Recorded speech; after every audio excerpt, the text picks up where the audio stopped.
Everybody, and welcome to the 7th Annual Wild Wisconsin Winter Web Conference. I'm Jamie Machek with the Wisconsin Valley Library Service, and I'm moderating the marketing track today. This is our third session in this track. Assisting me today is Joy Schwartz with the Winnefox Library System, and we're so glad to have you here. So our presenter for this session is Dr. Curtis Rogers, who is the Communications Director at the South Carolina State Library. And I have no doubt that he will tell us everything we need to know about how we can step up our library signage. So Curtis, whenever you're ready, please begin. Thank you so much. I'm really pleased to have been invited to present at your conference. It's a pleasure to be here. And I'll tell you one thing, it's interesting hearing you talk about your weather and seeing the snowflake in your logo, because you know that's something very foreign to us in South Carolina. In fact, today I walked to lunch and it was 61, so I don't want to hear a lot of boos or get a lot of negativity, because there are perks to living in the South. So anyway, it is a pleasure to be here, and this is Step Up Your Library Signage, and I'm going to go through my slides, and I'm also going to ask, if you don't mind, oh, I see Jamie saying boo. If you don't mind, we're going to wait till the end. I'm going to leave some time for questions, so if you do have any questions, you can go ahead and feel free to put those into your question box. Otherwise, we'll go ahead and wait till the very end, and I'm sure that Jamie and Joy will help me get to those questions at that time. So I'm going to go ahead and go through my slides. And just to give you an outline of today's presentation, I'm going to talk somewhat about my library signage philosophy. This is actually something that's very passionate. I'm really passionate about, because when I go into a library, it's the first thing I notice. I am always looking at library signage. I'm going to tell you how this passion started. We're going to look at, kind of do an overview of Library Signage 101, things to do and things not to do. And also we'll do something that's called a plus delta with some real library signs. And actually I'm using real library signs throughout my presentation. I've done about, I think I'm into about the 75 or so site visits that I have done at libraries in South Carolina, and both academic and public. Mostly public, but have been to some academic libraries. So I'm actually using real signs that I have taken pictures of at libraries here in the state. We'll also talk a little bit about customer service issues, and then lastly we will discuss some equipment options and some resources so that you can further your education when it comes to library signage. So first thing I want to chat about, here's a library sign. This is a sign that I saw in a public library, and you know, it's catchy, it's cute, but at the same time, is it professional? There's really not a right or wrong answer, because library signage is part of your community. You know your communities, you know what's going to fly, you know what's not going to fly. So that's something that you have to keep in mind when you're thinking about what kind of library signage you have. For instance, here at the South Carolina State Library, we are a state government agency. So we're not going to have, hey girl, I like that you have improved your mind with extensive reading. You know, we're not going to have that sign around, because we're a state agency. However, at a public library, maybe a small branch, maybe something that would be, you know, acceptable in your community, then go for it. The thing is you just have to know what's going to work and what doesn't work. So my library signage philosophy, what it is I really want you to do is I want you to think critically about your library signage and what it means. I also want to point out that, in my opinion, I think less is more. I think when you walk into a library and there are 50 bazillion signs, it's overwhelming and people aren't going to pay any attention to them. Also, what I want you to think about is comparing your signage to signs you see when you're shopping, or if you're at the doctor's office, or if you're at another retail location. Think about maybe if you go into your bank. What kind of signs do you see? Do they look professional? So that's something to think about when you're comparing to your own library.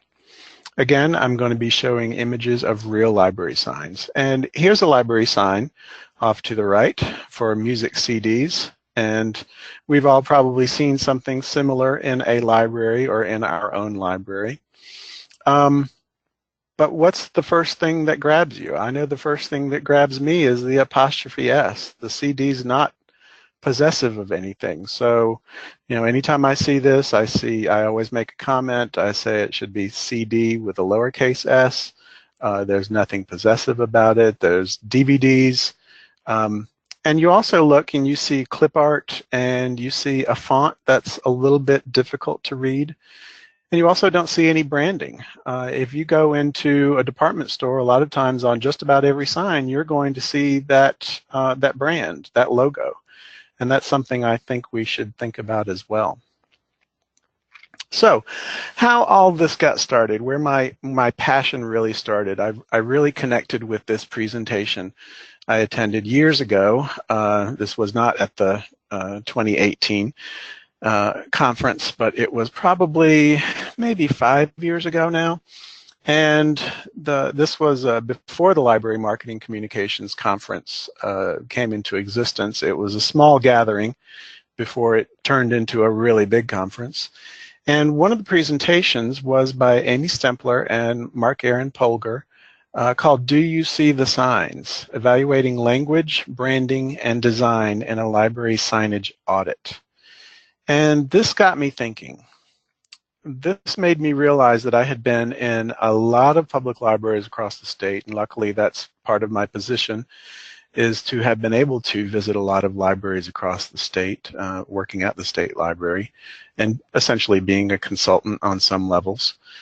But it made me think, what are our libraries in South Carolina doing when it comes to library signage? How could they be doing things better?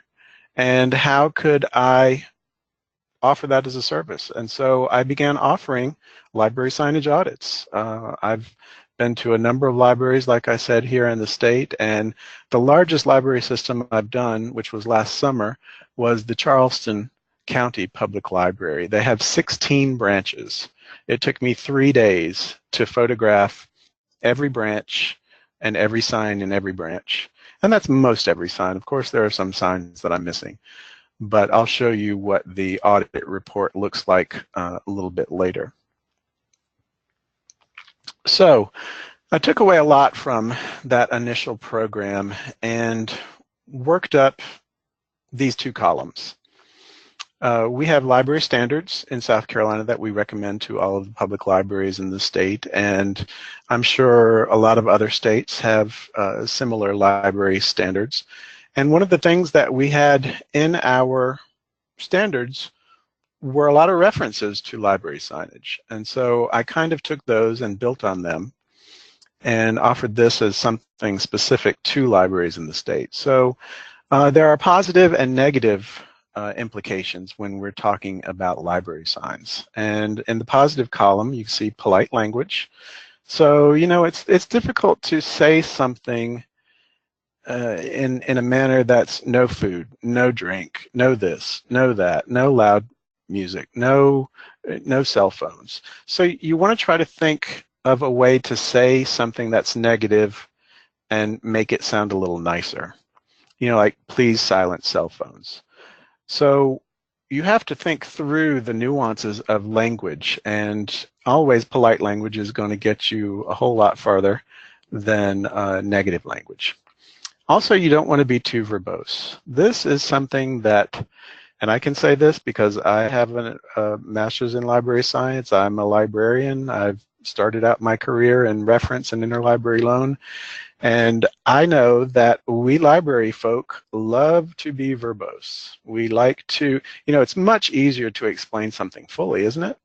So, but it's a challenge. You want to really get to the point, say what you got to say, use as, you know, just as few words as possible.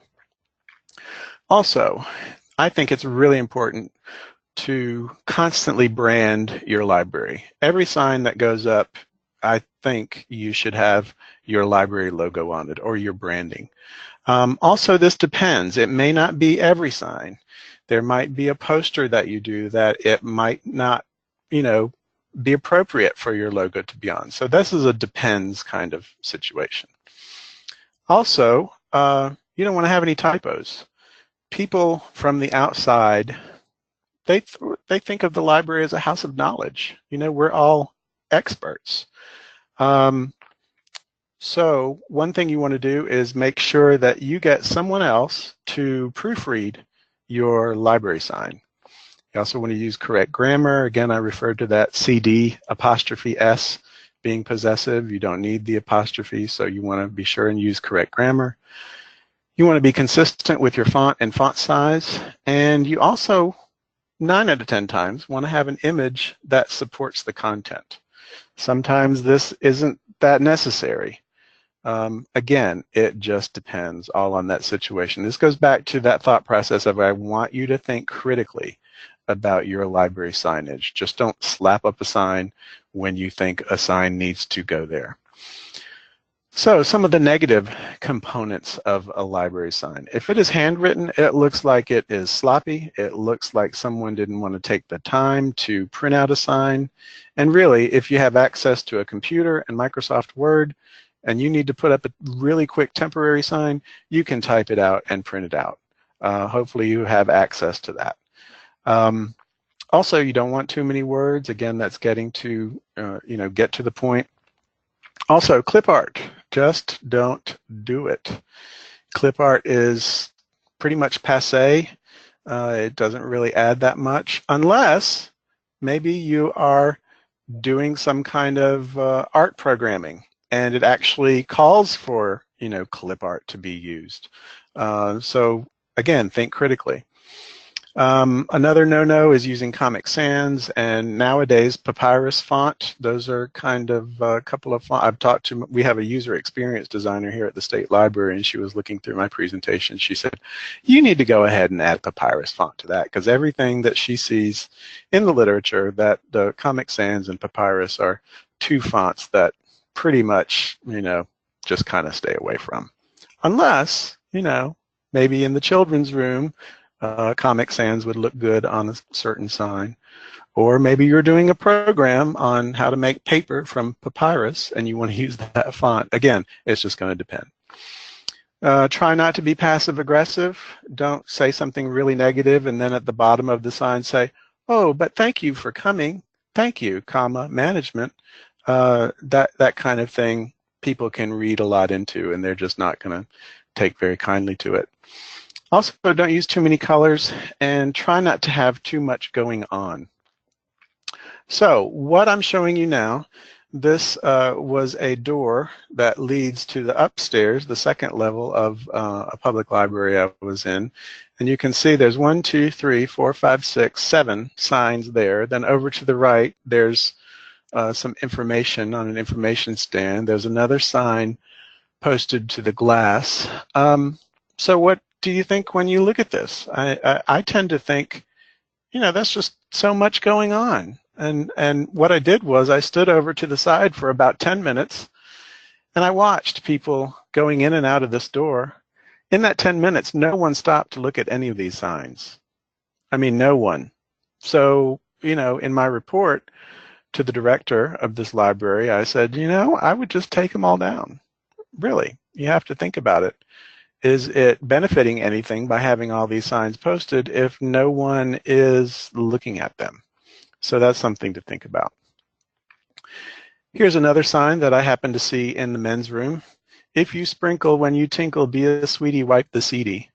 Not very professional, is it? Doesn't sound like something you would see in just about any other location. Also, it's been up there so long that the paper color has faded. You can see the tape. Also, someone has written on it. So you need to think about the ramifications of this kind of library signage.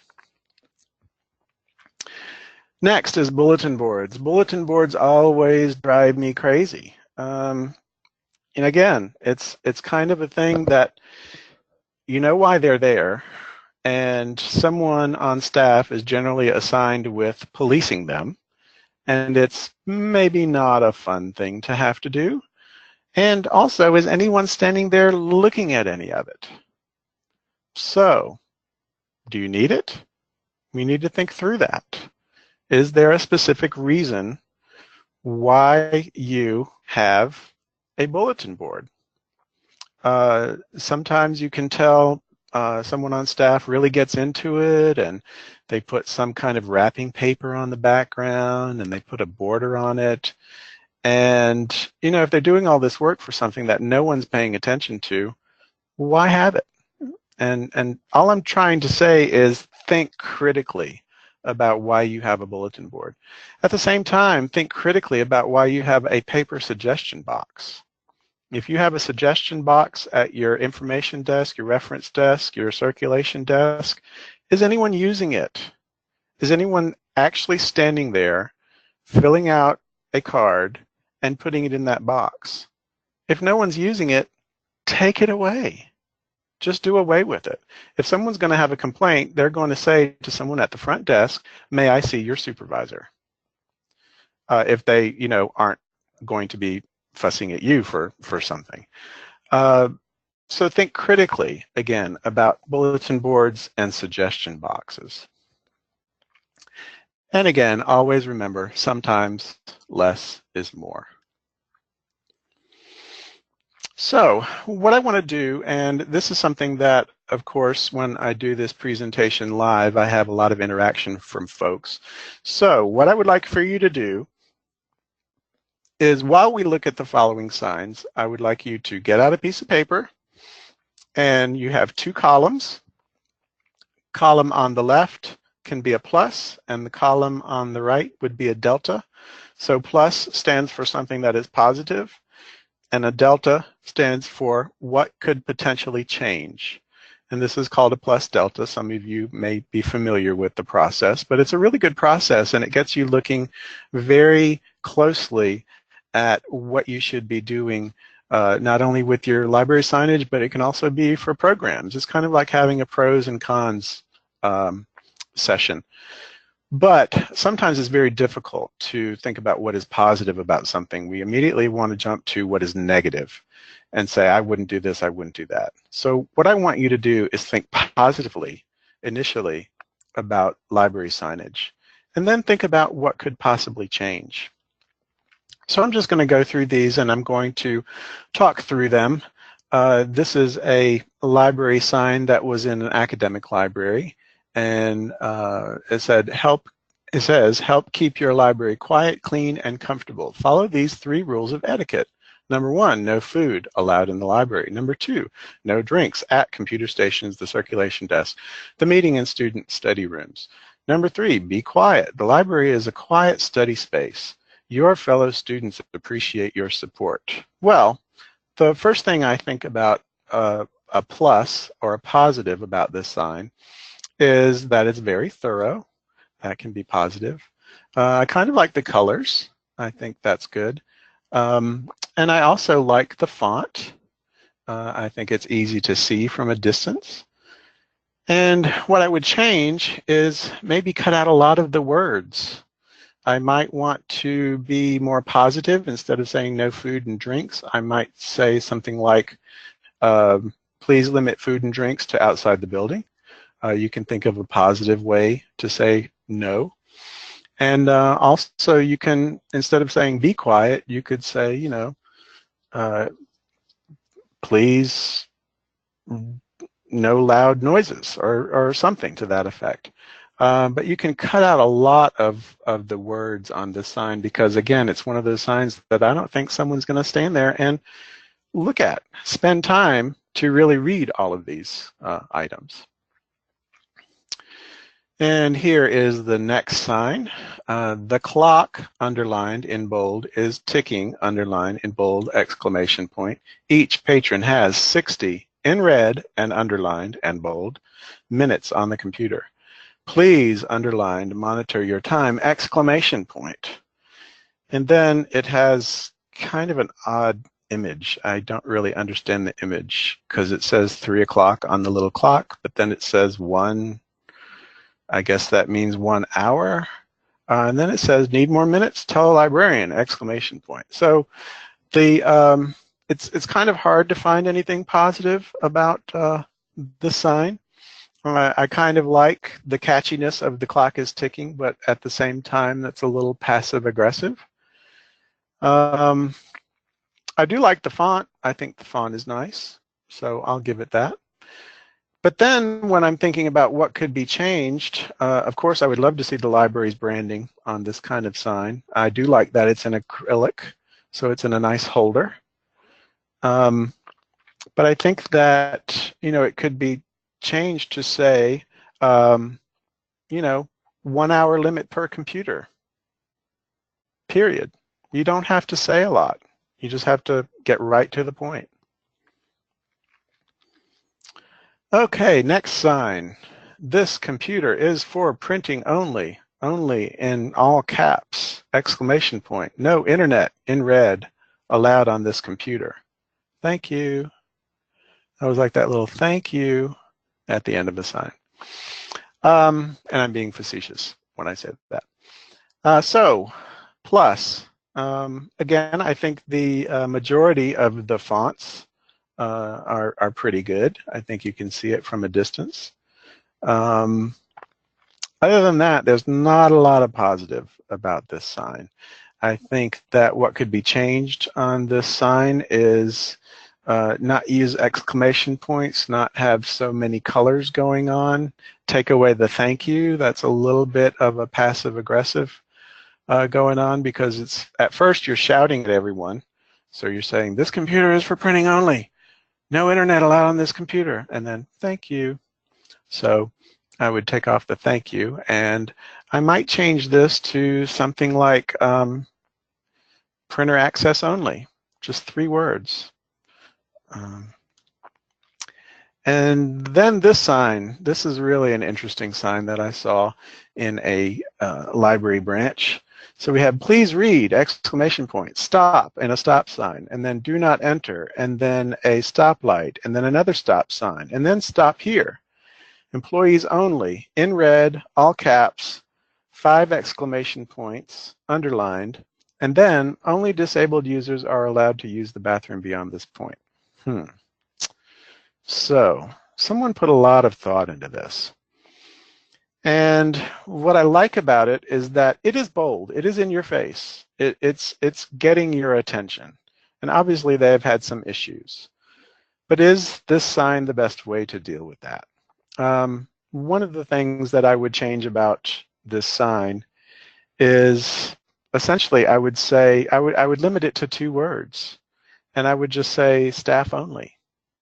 You can do that with a very nice staff only sign that you can purchase online. They're not very expensive, and attach it to the glass if needed.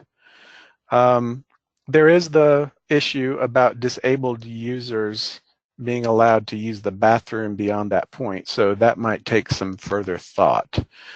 But again, using all of this kind of imagery is something that you really need to think about before you put up a sign. Also, you can see on the lower left-hand corner, it's ripped, so it's already tattered. So something that I would think about is, an acrylic holder.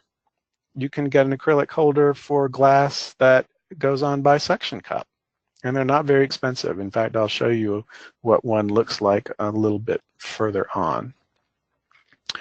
Okay, so I'm going to kind of change gears a little and talk to you about the library signage audit, and talk to you somewhat about how I go through the process of doing a library signage audit. One of the things I do, like I said, I visit each library branch in the system. Sometimes it could be just one branch. For instance, the one you see here, this is Oconee County in the upper northwest corner of our state, so it's up in the mountains. Really beautiful area. So of course I was eager to get out for the day and drive up to the mountain so I could see these, I think there were 5 branches in this library system. And so what I did was I start outside, I take photos of the branch, and I'm taking photos of all the signs. And when you think about it, you know, there are signs on everything. There are signs on your book drop, there are signs on the doors. If you're in a shared facility, there are signs with whatever the other organization is. So it can be a little bit of overwhelming. And then what I do is I compile a visual report. I talk about what's working well, what I think is working well, in my opinion, and also what each branch should consider changing. But most importantly, I talk to folks who work there. I, of course, let them know that what I'm there doing. Sometimes, people might not check their mail and maybe don't know that I'm going to be there that day. So, of course, I take a sheet of paper, my business card, and I say, this is what I'm here doing today. You don't have to worry about it. Don't have to do a thing. You're not going to get fired. I have had some people really worried, which is interesting. And I've also had one branch manager ask me to wait before I took any pictures because she wanted to double check and see if she had anything handwritten so she could take it down, which of course I obliged. I was more than happy to wait for a few minutes. But anyway, so this is just the cover of what one of my signage audit reports looks like. So you can see, as an example, this is a small branch. This is the Salem Library branch of Oconee County. And what I do is I talk about, again, the positive, negative items, why it's important to have really good library signage. Also go into talking about or making library staff think about the exterior, because the exterior of the facility is what people are, they're either going to draw them in or it's going to turn them off. So, what does the shrubbery look like? Are the signs in good condition? Is there trash everywhere? Do you, have appropriate areas for things? Like, is there a smoker's area? How does that look? So you want to think through all of that. And even though it's not specific signage, it's also part of the library's image. Then we have some different things to consider. Even talking about, is the staff dressed neatly? Are the printed materials grammatically correct, and have they been spell checked? Are the floors or carpets cleaned frequently? How is the library's social media managed? How are media communications handled? A lot of questions that I think, we're busy helping patrons, and so we might not have the time to think about these things. So part of what I include in the library signage audit are things that go into thinking through about the library's image. And of course, I include images of that branch as well. Also something to think about.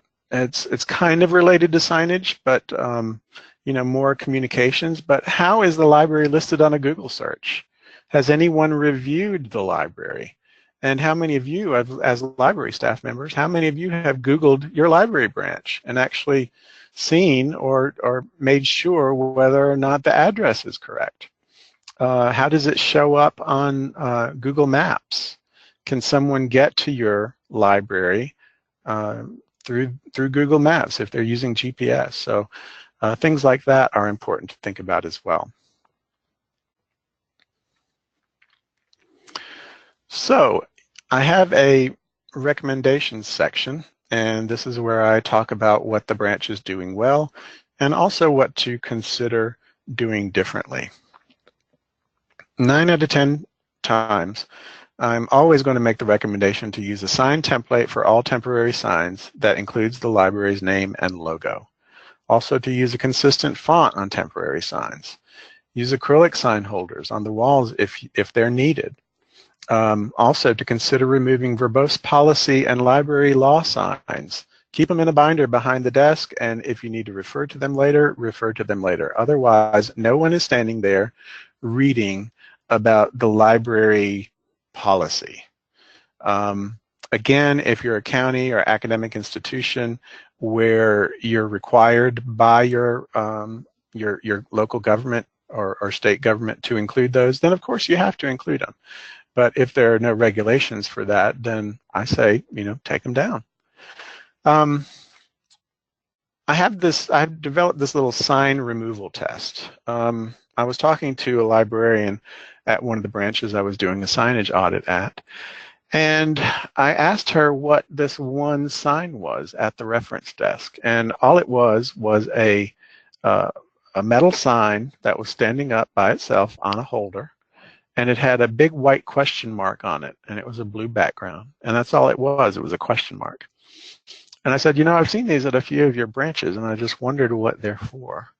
And she said, I don't know.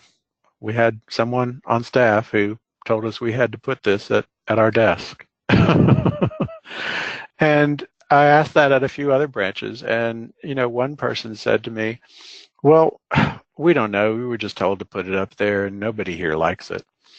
So I came up with this test. Of course, the person who had instructed them to use these signs was no longer with the library, so I felt that it was okay to do what I was telling them to do. But I said, take it down for a 1 week period of time. Just put it away, put it under the desk, put it in a drawer. See if anyone notices. If no one notices or says anything about it, then it's probably okay to remove it permanently. And I think that's a good idea. If there's a question that you have about a certain sign that you think needs to be there, or maybe it's been up so long that no one has thought about it because you all are oblivious to it. You walk by it every day, but you don't necessarily see it because you work in that library branch. Think about why it's there. Does it need to be there? Can you take it down for a week, and will anything change as a result of its disappearance? Again, think critically about all of your signs. Additionally, I talk about viewing signs in photos can really help identify areas that are working well and areas that may need improvement. So that's another reason, is to see your library signs out of context. That's why I recommend you can go around with a cell phone. Just take pictures of all your library signs and then look at them in a slideshow with other staff. You'll be shocked at seeing your library signage out of context and thinking critically about, why do we have this there? So it's an interesting little thing you can do with your staff. So here's just an example of a couple of pages from that branch. You can see when you look closely at the book return, how much in need of painting or fixing up a book return might need. Again, you're just opening it up and collecting the books and closing it, and that's all you see. And you see it, maybe see it every day if you have a book drop, and you kind of go blind to what it looks like. But when you look at a photo of it, you can see there are areas that it needs repainting, it may need relettering. So thinking critically about that. Also, I think it's important to look at your business hours. When are you open each day of the week? And more importantly, can someone see that sign from the parking lot or the street? Do you need a lighted sign? Do you need something with a bigger font? In other words, is it going to be frustrating for someone to get out of their car, walk up to the front, and it's Monday morning at 9:30 a.m., and they happen to see that the library doesn't open until 10? So that's going to be frustrating, and that's going to put someone off. But if they can see that sign from their car, that's going to save them a little bit of a trip. And then you have some confusing signs, like in the lower left, you see a number 5. It's like, I asked the branch manager, I said, what does that mean? He said, I don't know. We seem to think it was so that the fire truck could find a building, but we weren't quite sure about that. Okay, moving right along. I want to talk some about customer service issues and library signage. Because sometimes you put up a library sign and you're trying to deal with a systemic issue and the library sign doesn't work for it. So you need to think about reacting to problems with signage. Does it work? Why or why is it not working? and you have to discuss it with people. You have to figure out, is there another way to handle this issue than with a sign? Also, you need to think about customer service training. Does the staff understand why signs are there? Does the staff understand why signs could be done away with? And that may take some customer service training. So I want to take a look at a couple of signs I came across, and this was in a very small rural library branch, and it happened to be in the men's room. Generally, I do not go into the restrooms and take photos of signs because there usually tend not to be any. But in this case, I happened to use the restroom, and I noticed there was a sign taped in the middle of the glass mirror at the sinks. And then there was another one on the back of the door as you're exiting the men's room. And so I'm just going to show you these signs, and I'm going to read them to you so in case you can't see them. So the first one on the left, to the person, because you are not a man, who continues to defecate on the floor on a regular basis, ... Please be advised that this situation is to stop immediately, STOP in all caps. And notice this is in red as well. If you continue with this behavior, I will station someone at the bathroom door who will enter the restroom with each and every person. Branch librarian. Then on the right, please be advised that alcoholic beverages are not allowed on county property. Leaving empty beer cans in the men's room is being monitored. No tolerance! Exclamation point. So the first thing that popped into my mind is, maybe a 9 or 10-year-old who's in the restroom with a parent starts to read this and, is kind of sounding out the word defecate, maybe doesn't understand what that means. But also the thing that popped into my head is, what kind of anger does this individual have? I'd be pretty angry too if someone was doing this in my branch men's restroom. But I'm thinking, is a sign the best way to handle it? And is a sign in this language the best way to handle this situation? So I started thinking about it. And I started thinking, how could you actually solve this issue with signage? And I started doing a little research, and I found a nice sign. It says, "This room for customers only. Ask attendant for key." That's it. You're done. Keep keys at the front desk. If anybody needs to use the restroom, that person has a key. It's on a big stick. They bring it back when they're done. You have a door that locks. Can only be used with a key. So, this kind of helps solve the problem. If there's someone in your community who you may be suspecting is the culprit, you could maybe deal with it differently. But again, thinking critically about how you can solve issues with signage. But also, you have to think about your library policy. You have to think about your library procedures. What needs to change? What kind of systemic issues are having to be dealt with? Okay, so let's move on to signage equipment, and I'm going to kind of go through these not too quickly, but kind of quickly, because I want to give folks plenty of time to ask questions so that we can deal with your questions, because a lot of times the library signage brings up a lot of questions. No pressure. You don't have to ask a question if you don't want to. So I'm going to talk about all different kinds of equipment that you can use, and also show you some actual prices, because some of these things are not as expensive as you think. I think, if you work in a library, you tend to think, oh, we can't afford that. Oh, we can't afford this. But, that's why you have a budget. Hopefully you have a budget for promotional materials or library signage or things that fit into how people access or find their way around the library. So these are some things to think about. First thing, and again, I'm not specifically recommending any type or brand, I'm just showing you some examples. But one of the first things that I always think about is to get a laminator. You would be amazed at how much better a library sign looks after it's laminated. It just has a more professional look. Again, if your library sign has your library branding on it, and you're going to be consistent with your font, all of your library signs have the opportunity to look much better if you laminate them. Also, if you have a sign that has to be maybe outside, if you laminate it, it's going to last a whole lot longer laminated and in an acrylic protector than it would just, of course, with a piece of paper. And as I've mentioned, acrylic displays, there are tons of different kinds of acrylic displays that you can find. Some of them are very expensive, some of them are quite reasonable. You just have to actually do a Google search and look through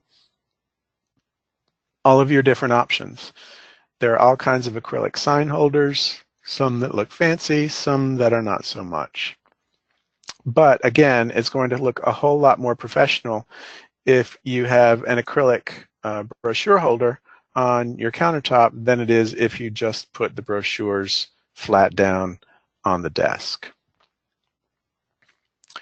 Here's a sign that I particularly like, and we have a couple here at the State Library. This one doesn't show a price, but it is in the 100 to 120 price range. We have the 11 by 17 because we actually have a printer that will print 11 by 17. A lot of printers do that now. You just have to get the paper. So we have the ability to position this landscape or portrait. It's very easy, magnetic, opens up. You put your sign in there and we can move it around the library. So that's something important to think about. Another one is a changeable message board, and this is the kind that is the street level sign, so that it's something on wheels. You can drag it out to the front if you're able to, or put it on the lawn if you have a special event, or if people maybe think the library is closed when actually it's open for something, you can take that out. But the important thing, if you get one of these signs, please take it outside. A lot of times I have gone into libraries and you can tell they have had some kind of movement where they wanted to use these street level signs and they get stuck in the foyer and they get stuck inside because someone maybe doesn't want to take it all the way outside. So if you do have one of these, please remember to use it outside because it kind of looks odd when it's stuck inside. Another option are these these displays that have the pole in the back and you can raise them and lower them. They're banner stands, and some are very nice, some are very expensive, some are inexpensive.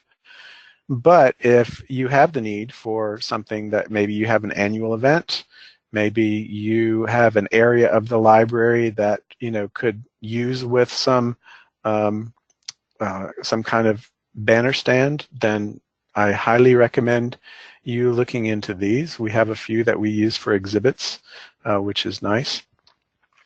Here is a very inexpensive solution for a hanging sign. If there's an area in your library and you want to be able to direct people, then you can get these inexpensive hanging signs from the ceiling.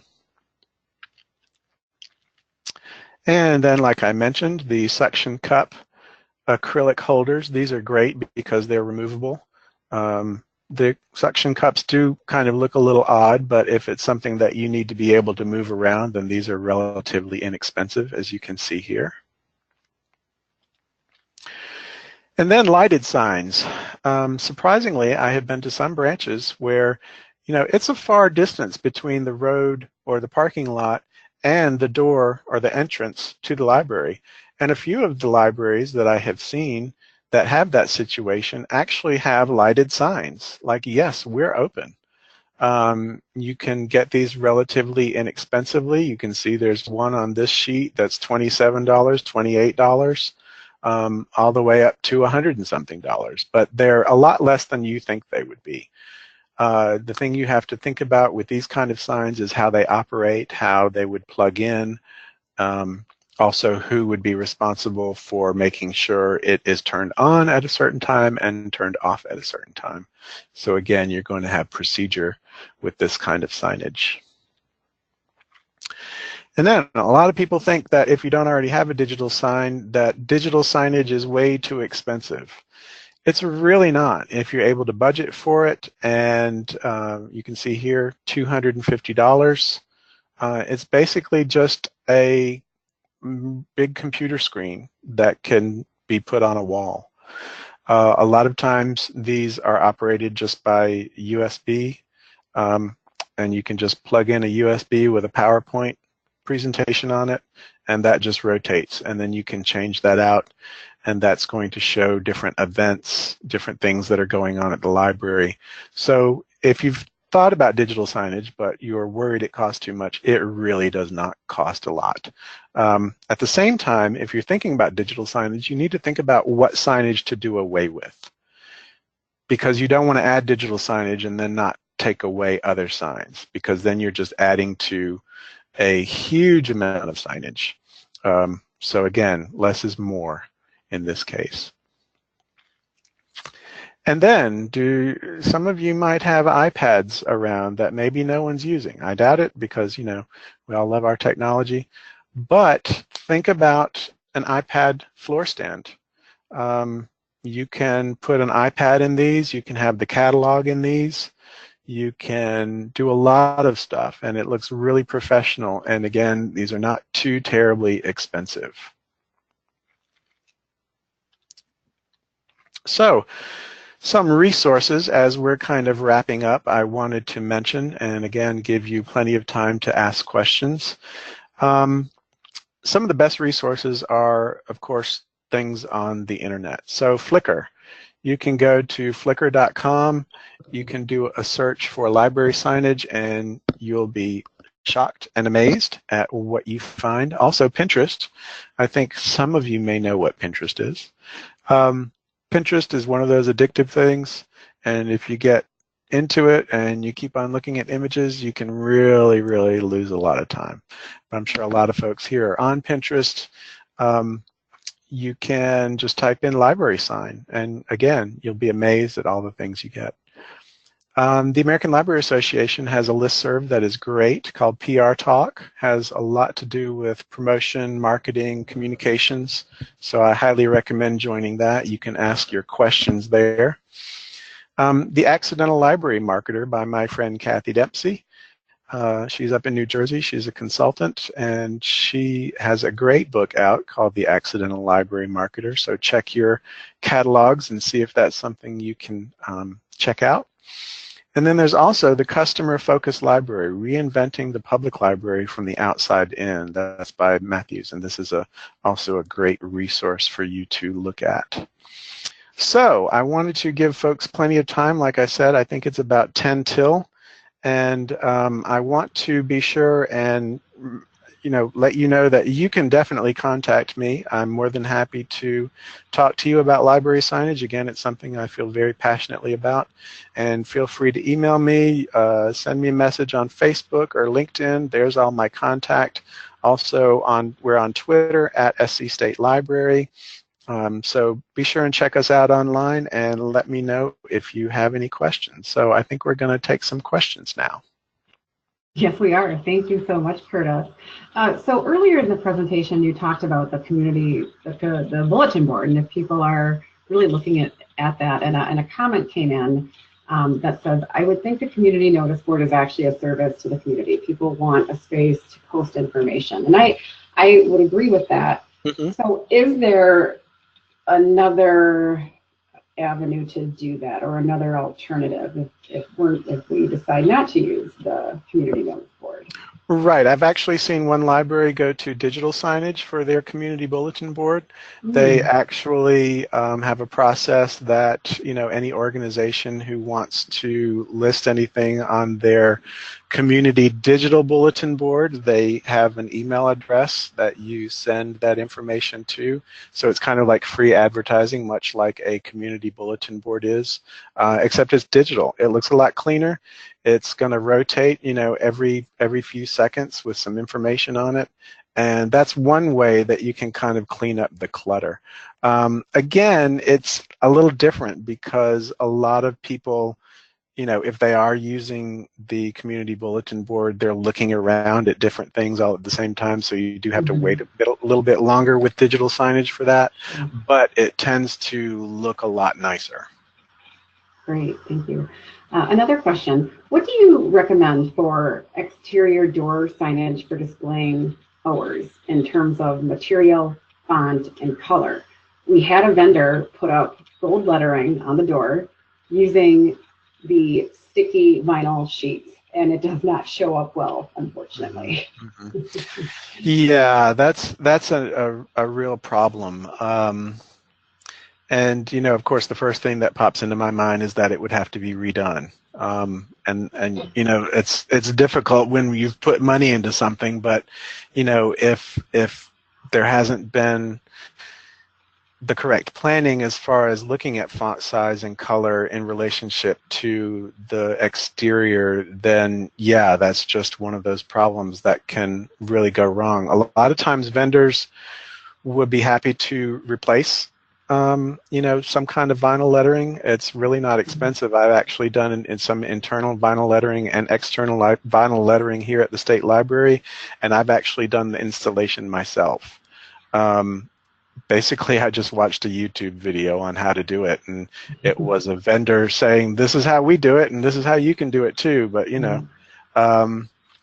so yeah, that's a hard one, because if you're dealing with the county and maybe the county did it or the general services division of your county was responsible for it, then that is a whole nother issue. I don't think I have a really good answer to that, because that sounds like a specific problem that would have to deal with a little bit more logistics on that level. But I'd be happy to, whoever submitted that, certainly feel free to give me a call or drop me an email and I can talk you through.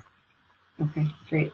And a comment also from Lori, just purchased a heated laminator, one of the best investments made.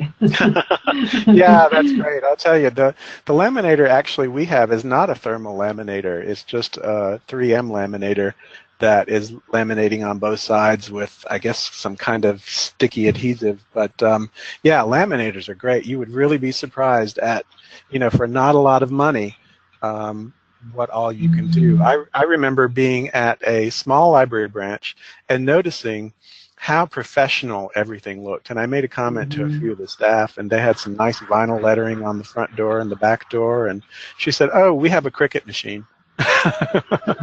So, I think they had bought it for some programming on how to do, what do you call the books with photos, the scrapbooking. They had a scrapbooking class that they had done programming for, and so they purchased a Cricut machine, which they're a little bit more on the expensive side, but you can do vinyl lettering in-house if you want. It's just a matter of the trouble you want to go to.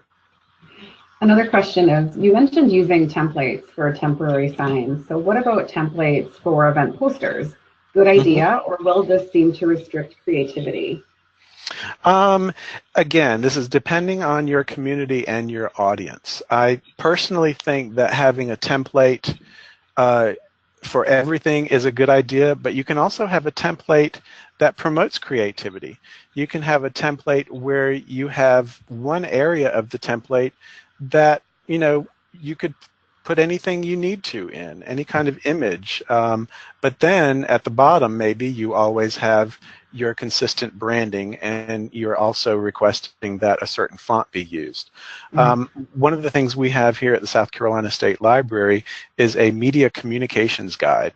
So that's for all of our staff to know if they're putting up a temporary sign, they need to use the template and also know what font they should be using and know what our colors are. So that's something to think about too. But no, I definitely think having a poster size template or, event programming template, you can have multiple templates. Sure. So you don't have to restrict yourself to just one template. But the important thing is consistency, making sure that that branding is consistent, making sure the colors are consistent, and also while it may thwart some creativity, it's also making sure that your signage is recognizable. Sure. How would you recommend advertising multiple programs that might be taking place during the week so that people notice? So she says we make separate signs for story time, book clubs, performers, but perhaps that is too overwhelming. Mm-hmm. It does tend to get overwhelming. What I've seen some libraries do, and this is also what we do for our on-site events. We have that floor stand, 11 by 17 banner stand, and we put our calendar of events on that one stand, and it's near the front door when you come in. So we just have that one calendar. We change it out once a month. It says by day what's going on at this facility, and that's one way that we can keep that very consistent. Great. How do you feel about grocery store aisle signs? Large signs hanging in an aisle, including what's in the aisle. Should a library consider that kind of signage? Yes, I actually think that libraries should consider that kind of signage. One library I went to was a smaller rural library here in the state, and they had a wonderful set of those kinds of signs hanging from the ceilings, and it's kind of that aisle sign. But they also have a very high Spanish-speaking population, and so on each sign, on the front was English, on the back was Spanish. So when you're walking around the library, you're able to deal with signage that's on both sides. So if you have, a need for foreign language, that's an option as well. Great. And finally, our last question, what is your favorite font? Do you have a favorite font? Oh, what's my favorite font? Oh, that's a hard one. I guess I would have to say anything in the Franklin Gothic font area. That happens to be what we have as our set of fonts that we recommend in-house, and that's what is in our media communications guide, and that's actually what our user experience designer selected. So I guess I would have to say that's my favorite font for consistency purpose. But, again, when you're talking about a sign, trying to catch someone's eye, trying to be creative, you're going to want to use some different fonts. You just don't want to use too many, and you don't want to be overwhelming. So there's a fine line that you have to work with. Absolutely. Well, thank you so much, Curtis, for such a great session and all of the information. As mentioned, this session from Curtis and all of the other ones, the recording and the slides will be posted on our conference website later today. Our last session of the conference, our closing session, will be at 2 p.m. CST with Sarah Houghton, and she's going to talk about self-care and preventing burnout. Could you use some self-care? I know I could. So we hope you stick around. Take a break. Get a stretch break, grab some food, do what you need to do, but we hope to see you back here in an hour at 2 p.m. with Sarah to close out our conference. And if not, we hope you have a great rest of your day. So long.